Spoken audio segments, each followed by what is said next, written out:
Hello guys, I hope you are doing well. Welcome back to our channel. मैं हूं आप लोगों का कोड मास्टर। आज हमारी HTML क्लास नंबर 7 है, जिसमें हम लोगों ने आज डिस्कस करना है कि हमारे पास बेसिकली एंकर टैग क्या होते हैं और हमारे पास हाइपर लिंक्स क्या होते हैं।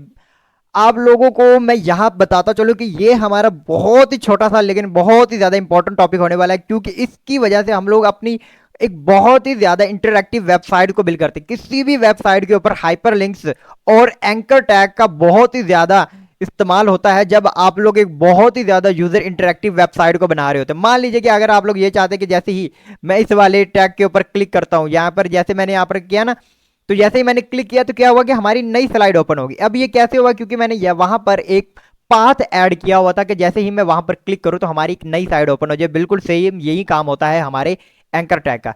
अब जैसे ही मैं यहां पर आता हूं तो यहां पर आप लोगों को बताता चलो कि ये हमारा क्या है, ये हमारे HTML एंकर टैग की एग्जांपल मैंने यहां पर इंक्लूड करवाइए। अब ये क्या है, हमारे पास HTML एंकर टैग कुछ भी नहीं है। आप लोगों ने यहाँ पर लिखना है एंगल ब्रैकेट ए, देन इसके बाद क्या लिखना है, एचरफ। एचरफ क्या होता है? एचरफ बेसिकली बताता है कि हमारे पास जो हमारा पाथ होने वाला, वो पाथ जिस पेज के ऊपर हम लोगों ने रीडायरेक्ट होना है अपनी वेबसाइट को, जब हम लोग मल्टीपल पेजेस में बना रहे होते हैं तो एक पेज से दूसरे पेज में जंप होने के लिए हम लोगों को वहां पर उसका एक पाथ ऐड करना होता है, जिसको हम लोग क्या बोलते हैं, हमारा एचरफ बोलते हैं।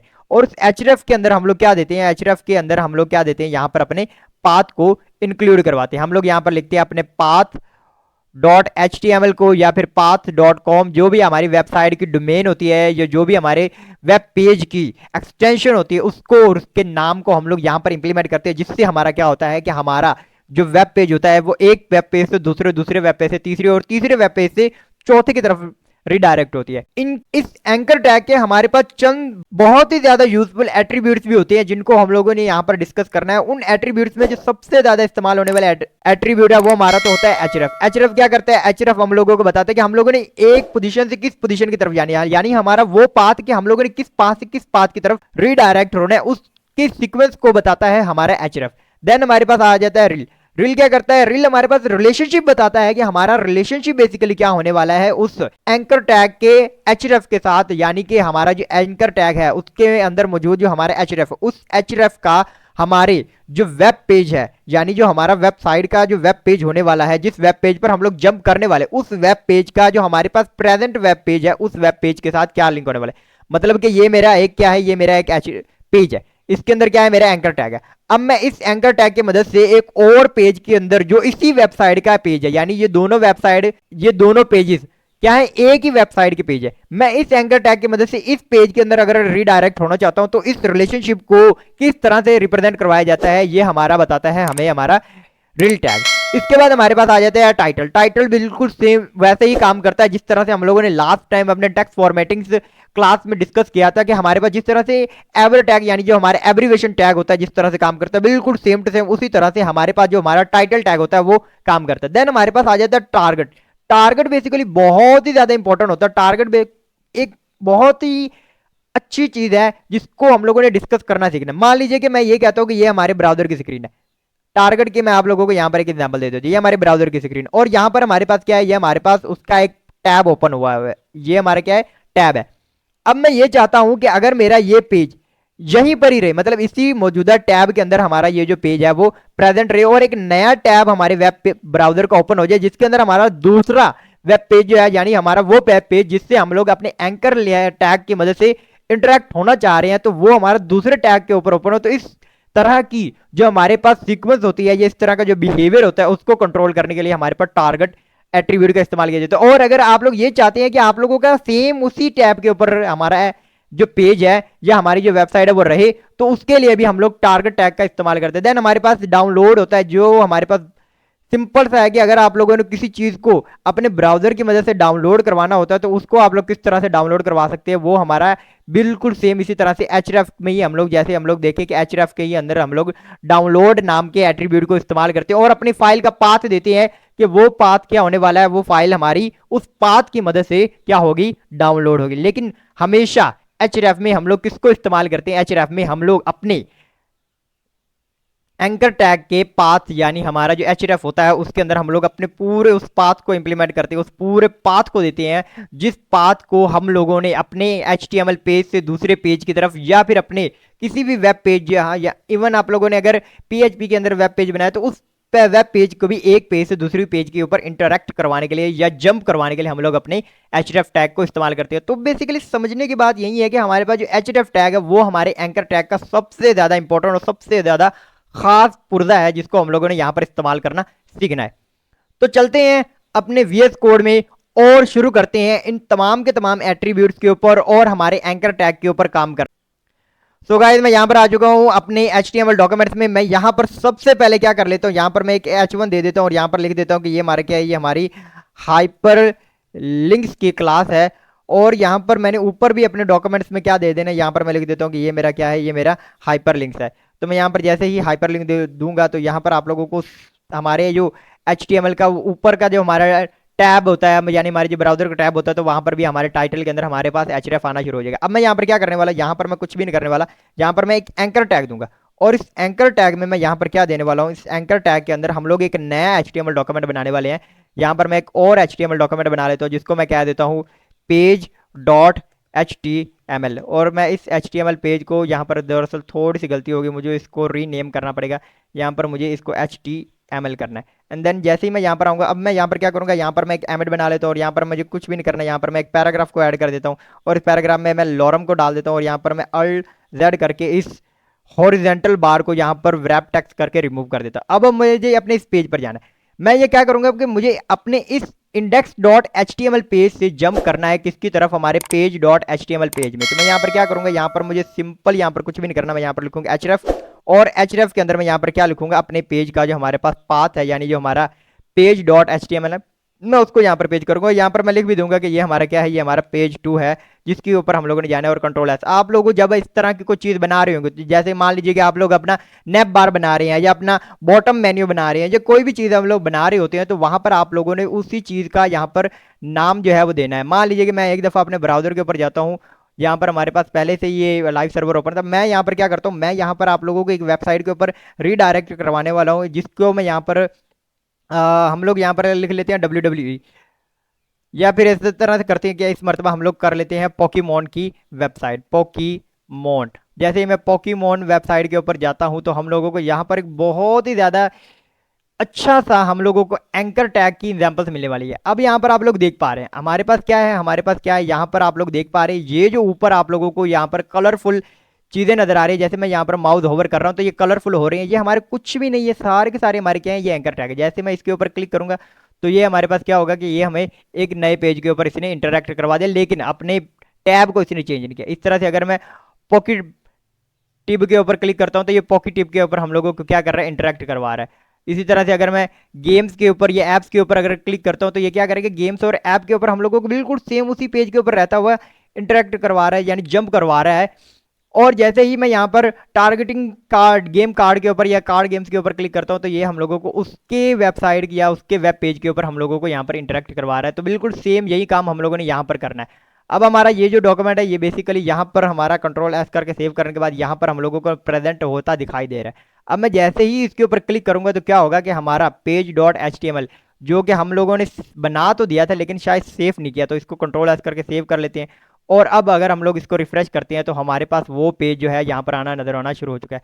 एक दफा फिर से पीछे जाते हैं, फिर से इसको क्लिक करते हैं तो आप लोग देख पा रहे हैं कि बिल्कुल सेम उसी सीक्वेंस से हमारा डॉक्यूमेंट की जो हमारी ब्राउजर की जो विंडो है उसका जो टैब है वो चेंज नहीं हुआ, लेकिन हमारा जो एंकर टैग था वो काम कर रहा है। अब मान लीजिए कि आप लोग ये चाहते हैं कि आप लोगों का यहाँ पर आप लोग बता भी रहे हो कि आप लोगों का इस वेब पेज के साथ लिंक है, तो मैं यहाँ पर लिखूंगा कि हमारे पास जो रिल एट्रीब्यूट है, एट्रीब्यूट इन HTML वो किस लिए काम आता है। तो यहां पर वो बता रहे हैं कि rel attribute is and the HTML tag that defined, rel is at the HTML, नहीं नहीं ये चीज नहीं, rel attribute use use in anchor tag. तो यहां पर मैं लिख देता हूं एंकर टैग। तो यहां पर हमारे पास क्या आ रहा है कि this attribute specify relationship between the current document and the opening link document, जिसके अंदर हम लोगों ने यहाँ पर इसको रीडायरेक्ट करवाना है। अच्छा, इसकी वजह से ना हमारे पास वैल्यूज होती है। वैल्यू क्या होती है, यहाँ पर मैं आप लोगों को यहाँ पर आकर बताता भी हूँ कि वैल्यू क्या होगी। मान लीजिए कि मैं यहाँ पर आता हूँ और यहाँ पर मैं आकर क्या लिखता हूँ कि यहाँ पर मैं लिखता हूँ रिल, और रिल लिखने के बाद यहाँ पर मुझे क्या करना है, यहाँ पर मैं अगर लिखूँ नॉन प्री ओपनर, तो इसका मतलब क्या होगा कि ये जो पेज है, ये पेज और इस दूसरे पेज का लिंक इस तरह से है कि ये वाला जो पेज है ये बेसिकली इसी वेबसाइट का है। नॉन प्रेमिस से मुराद है कि ये किसी दूसरी वेब पेज या किसी दूसरे वेबसाइट से या किसी और एक्सटर्नल हाइपरलिंक से हम लोगों ने यहाँ पर इसको इंक्लूड नहीं करवाया। अब मैं जैसे इसे कंट्रोल एस करके सेव करता हूँ और हम लोग चलते हैं अपने डॉक्यूमेंट में पीछे की तरफ, और जैसे मैं इसको ओपन करूंगा तो अब भी ये बिल्कुल सेम टू सेम उसी तरह से काम कर रहा है जिस तरह से हमारे पास पहले काम कर रहा था। इस तरह से हमारे पास क्या है, इस तरह से हमारे पास और भी काफ़ी सारी चीज़ें हैं जिनको हम लोग यहाँ पर इस्तेमाल कर सकते हैं। अच्छा, अब मैं आप लोगों को यहाँ पर एंकर टैग डालने का एक आसान तरीका बताता हूँ। मैं आप लोगों को यहाँ पर बताता हूँ कि आप लोगों ने करना क्या है कि आप लोगों ने यहाँ पर एमिट में जाना है और एंकर टैग को आप लोगों ने इस तरह से करना है कि यहाँ पर लिंक का इस्तेमाल करना है। अब यहाँ पर आप लोग देख पा रहे हैं लिंक पर जैसे ही आप लोगों ने क्लिक किया तो यहाँ पर अपने आप से HTTP और कॉलम डबल स्लैश आ गए। लेकिन आप लोगों ने यहाँ पर याद रखना कि हमेशा जब आप लोग मेन वेबसाइट के ऊपर काम कर रहे होंगे तो आप लोगों ने जिन पेजेस का यहाँ पर लिंक इंक्लूड करना वो HTTPS होना चाहिए, HTTP नहीं होना चाहिए। तो आप लोग इस तरह से एमिट से भी यहाँ पर ये काम कर सकते हैं। अच्छा, अब हमारे पास क्या आता है, अब हमारे पास आता है हमारा टाइटल। अब मैं यहाँ पर आता है href में और यहाँ पर मैं /path.html कर लेता हूँ और यहाँ पर हम लोगों ने क्या करना है, टाइटल करना है। तो टाइटल में मैं यहाँ पर क्या लिखूंगा, यहाँ पर मैं लिख दूंगा पेज 2। और जैसे ही मैं यहाँ पर आता हूँ तो यहाँ पर मैं लिख देता हूँ कि ये हमारे पास है, ये हमारा पैरा का जो पेज है वो है, यानी जो हमारे पैराग्राफ का पेज है वो है। मैं इसको कंट्रोल एस करके सेव करता हूँ और वापस चलते हैं और अपने इस डॉक्यूमेंट को थोड़ा सा वापस कर देते हैं। यहाँ पर आने के बाद जैसे ही मैं इसके ऊपर क्लिक करता हूँ, बेसिकली क्लिक नहीं करना था मुझे, इसके ऊपर होवर करके रखना था। जैसे मैं इसके ऊपर होवर करता हूँ तो आप लोगों को यहाँ पर क्या होगा कि यहाँ पर आप लोगों के एक टूल टिप जो होगी वो बॉटम साइड पर नजर आना शुरू हो जाएगी। ये हमारे क्या पेज.2 का HTML टैग है। बेसिकली ये थोड़ा सा एब्रीवेशन की तरह ही काम करता है, लेकिन इसका जो हमारे पास रिजल्ट होता है वो किसी किसी ब्राउजर में हमारे पास टॉप एब्रीवेशन की तरफ आ जाता है और किसी किसी ब्राउजर में ये हमारे पास बॉटम की तरफ चला जाता है, जिसको समझना हमारे लिए बहुत ही ज़्यादा इंपॉर्टेंट होता है। लेकिन टाइटल जो है, टाइटल एट्रीब्यूट के साथ हम लोग ज़्यादा इतना काम करते नहीं है। हमारा जो मेन काम होता है वो होता है हमारे टारगेट के साथ। अगर मैं टारगेट अंडरस्कोर ब्लैंक कर दूं, अगर मैं टारगेट अंडरस्कोर ब्लैंक कर दूं, बेसिकली तो ब्लैंक का क्या मतलब होगा, ब्लैंक का मतलब आप लोगों को समझाने के लिए मैं यहां पर चलता हूं अपने ब्राउजर में और जैसे ही मैं पैरा के ऊपर क्लिक करता हूं तो अब ये और ये जो दोनों के दोनों अलग अलग पेजेस पर ओपन हो, यानी अलग अलग टैग पर ओपन हो गए। अब देखते हैं, मैं आप लोगों को एक चीज बताता। अंडरस्कोर ब्लैक का मतलब ये होगा कि हमारे पास ये जो डॉक्यूमेंट है, इस डॉक्यूमेंट का इस टैब के साथ, यानी इस टैब के साथ एक ऐसा इंटरलिंक होगा कि हमारे पास ये हमेशा नए टैब पर ही अपने नए डॉक्यूमेंट या अपने वेब पेज को ओपन करेगा, इवन अगर वो सेम वेबसाइट का ही पेज क्यों ना हो या किसी और एक्सटर्नल वेबसाइट का पेज क्यों ना हो, वो सेम के ऊपर ही ओपन रहेगा। दूसरा हमारे पास एक और होता है जिसको हम लोग बोलते हैं अपना अंडरस्कोर पेरेंट। अब पेरेंट से क्या मराद है, यहाँ पर मैं सॉरी मुझे यहाँ पर अंडरस्कोर पेरेंट करना था। अंडरस्कोर पेरेंट से क्या मराद होगा कि अगर यहाँ पर कोई पेज होगा, मान लीजिए कि जब हम लोग अपने एडवांस की तरफ जाएंगे तो वहां पर हम लोग सेक्शन क्रिएट करना सीखेंगे। तो जिस सेक्शन का ये बेसिकली हमारे पास हो गया एंकर टैग, तो उस सेक्शन के अंदर रहते हुए ये एंकर टैग काम करेगा, उस सेक्शन से बाहर निकलकर ये एंकर टैग काम नहीं करेगा। इस वजह से हम लोग क्या करते हैं, इसको पेरेंट अंडरस्कोर पेरेंट कर देते हैं, क्योंकि वो सेक्शन क्या होगा, सेक्शन इस एंकर टैग का पेरेंट होगा। मान लीजिए कि यहाँ पर अभी के लिए ये क्या करता हूँ कि मैं इसको यहाँ से कट कर देता हूँ और यहाँ पर कट करने के बाद मैं यहाँ पर आता हूँ और इसको यहाँ पर पेस्ट कर देता हूँ, क्योंकि हमारा जो H1 है ये भी हमारा एक ब्लॉक का एलिमेंट ही है। तो यहाँ पर क्या होगा कि ये अब ये जो एंकर टैग हमारा बना है ये किसका पेरेंट है, ये हमारे H1 का पेरेंट, सॉरी ये हमारा जो H1 है ये पेरेंट बनता है किसका, एंकर टैग का। अब एंकर टैग क्या है, एंटर टैग अपने आप में चाइल्ड बन जाता है किसका, हमारे H1 टैग का। जैसे ही मैं इसे कंट्रोल एस करके सेव करता हूँ और हमारे ब्राउजर के ऊपर जाते हैं तो आप लोगों को यहाँ पर दिखाई दे रहा होगा। अब ये क्योंकि ये एक लाइन के ऊपर आ गया क्योंकि हम लोगों ने अपने H1 टैग के ऊपर इस चीज को रखा। तो अब मैं जैसे इसे क्लिक करूंगा तो क्या होगा कि ये हमारा ओपन तो सेम पेज के ऊपर हो रहा है, लेकिन इसका जो बिहेवियर है वो कुछ इस तरह से है कि जो हमारा हाइपरलिंक है ये पेरेंट है और यहाँ पर जो हमारे पास ये जो पैरे वाला टैग आ रहा है ये हमारा क्या है, ये हमारा चाइल्ड है। और ये चाइल्ड इस पेरेंट के अंदर रहते हुए, ये इस पेरेंट ब्लॉक के अंदर रहते हुए हमारे हाइपरलिंक को यहाँ पर क्या कर रहा है, ओपन कर रहा है। तो ये हमारे पास प्रॉपर्टी होती है अंडरस्कोर पेरेंट की। अब इसके बाद हमारे पास बिल्कुल सेम टू सेम इसी तरह से अंडरस्कोर सेल्फ होता है। सेल्फ से मुराद कुछ भी नहीं होता, सेल्फ से मुराद होता है कि जो हमारे पास पेज होता है, हमारा जो करंट पेज होता है उसी के ऊपर ये ओपन करता है, लेकिन इसमें पेरेंट और चाइल्ड का बिहेवियर हमारे पास नहीं आता। अब हम लोग क्या करने वाले, अब हम लोग यहाँ पर आएंगे और एक नया डॉक्यूमेंट बनाएंगे जिसको मैं यहाँ पर क्या दूंगा कि ये हमारे पास है docs.txt और मैं यहाँ पर इसको इस तरह से लिख देता हूँ और यहाँ पर मैं कुछ भी नहीं लिखता, यहाँ पर मैं लिख देता हूँ hey this is nice video, sorry मुझे यहाँ पर लिखना था वीडियो। और जैसे मैं यहाँ पर इस फाइल को बना लेता हूँ और कंट्रोल एस करके सेव करता। अब मैं यहाँ पर क्या करने वाला, अब मैं इस फाइल को डाउनलोड करना यहाँ पर आप लोगों को सिखाऊंगा। यहाँ पर मुझे कुछ भी नहीं करना, यहाँ पर मैं जाऊँगा इस तरह से, मैं यहाँ पर कॉलम लिखूंगा, कॉलम लिखने के बाद यहाँ पर मैं लिखूंगा डाउनलोड, सॉरी मुझे यहाँ पर इस तरह से करना है और यहाँ पर मैं आने के बाद /.docs और इसके बाद मैं क्या करूंगा, यहाँ पर लिखूंगा अपने डाउनलोड वाले एट्रीब्यूट को, और यहाँ पर मैं क्या करूंगा, डाउनलोड करवाऊंगा किसको, स्लैश, और यहाँ पर मैं लिख दूंगा दिस को। दिस से मेरा क्या होगा कि इस डॉक्यूमेंट, यानी ये जो डॉक्यूमेंट है यही हमारा डॉक्यूमेंट क्या होगा, यहाँ पर डाउनलोड हो जाएगा। तो यहाँ पर मैं लिखूंगा डाउनलोड। तो जैसे ही मैं यहाँ पर डाउनलोड लिखूंगा तो ये हमारा क्या बन जाएगा, एक डाउनलोड का बटन बन जाएगा। अब मैं जैसे इसके ऊपर क्लिक करता हूँ तो क्लिक करने से क्या होगा कि ये हमारी जो txt फाइल थी वो यहाँ पर क्या होगी, डाउनलोड होगी।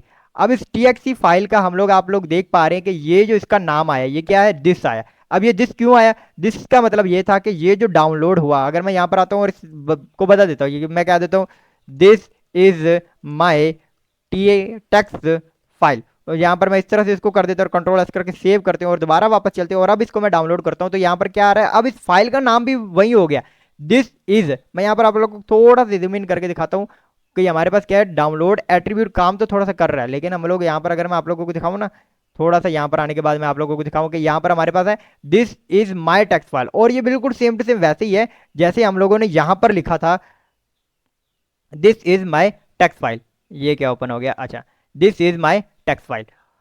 तो ये हमारा होता है हमारे डाउनलोड एट्रीब्यूट का href के अंदर काम। इसी तरह से हमारे पास होता है टैली।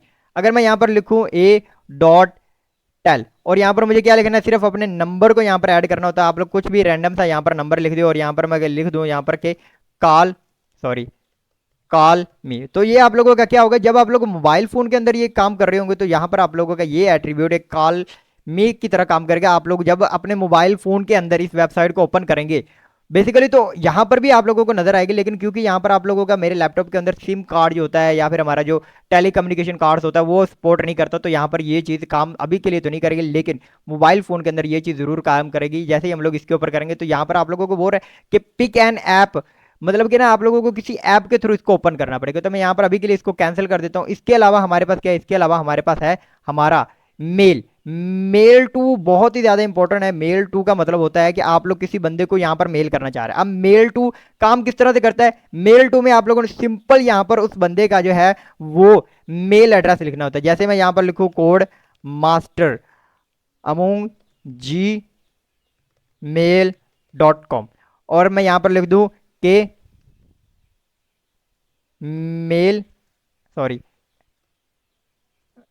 मेल मी नाउ, और मैं यहाँ पर आता हूँ, कंट्रोल एस करके सेव करते हैं और हमारे डॉक्यूमेंट में जाते हैं। जैसे ही मैं इसको करूंगा तो अब लो हमारे पास क्या होगा, हमारा मेल ईमेल बॉक्स जो होता है वो हमारे पास यहाँ पर ओपन होकर हम लोगों को यहाँ पर दिखाई देता है। मैं इसको क्लिक करता हूँ तो आप लोगों के सामने अभी अभी हमारे पास क्या होगा कि यहाँ पर मेल बॉक्स ओपन होना चाहिए। अभी के लिए हम लोग क्या करते हैं, इस वाले बटन पर क्लिक करते हैं और हमारा क्या हो जाएगा, ये हमारा मेल बॉक्स जो है यहाँ पर ओपन होकर हम लोगों को दिखाई देना शुरू कर देगा। ओके गाइस, तो मुझे यहाँ पर समझ आ गई होगी कि आप लोगों को जरूर इस बात की अंडरस्टैंडिंग होगी है कि हमारे पास ये जो मेल टू है ये किस तरह से काम करता है। हमारे पास कुछ भी नहीं होगा कि ये एक मेल डायलॉग बॉक्स जो होता है उसको ओपन करेगा, जिसकी मदद से आप लोग क्या कर सकते हैं, एक दूसरे को ईमेल भी भेज सकते हैं। तो गाइस आज तक सिर्फ इतना ही। अगर आप लोगों को ये वीडियो बहुत अच्छी लगी हो तो प्लीज इस वीडियो को लाइक करें और हमारे आने वाली वीडियोस के लिए चैनल को सब्सक्राइब करें। थैंक यू फॉर वॉचिंग, मिलते हैं अगली वीडियो के लिए। अब तक सिर्फ इतना ही।